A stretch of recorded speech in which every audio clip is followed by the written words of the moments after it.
জামিল একটা কথা সেদিন বলছেন, আমি আজকেও কয়েকবার শুনলাম।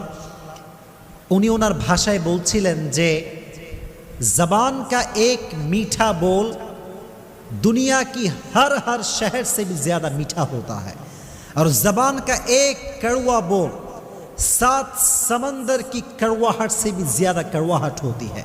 উনি বলেন মুখের একটা মিষ্টি কথা গোটা পৃথিবীর সমস্ত মধুকে একত্রিত করলে যে পরিমাণ মিষ্টি হবে, মুখের একটা মুচকি হাসির কথা তার চাইতে বেশি মিষ্ট। সুবহানাল্লাহ পড়েন।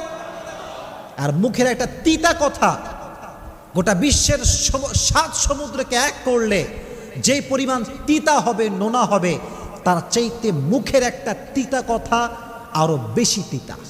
এজন্য মুখ দিয়ে আজ থেকে তিতা কথা বলবো না মিষ্টি কথা বলবো। আল্লাহ সবাইকে মিষ্টি মিষ্টি কথা বলার তৌফিক দান করুক। সকলেই পড়া আমিন।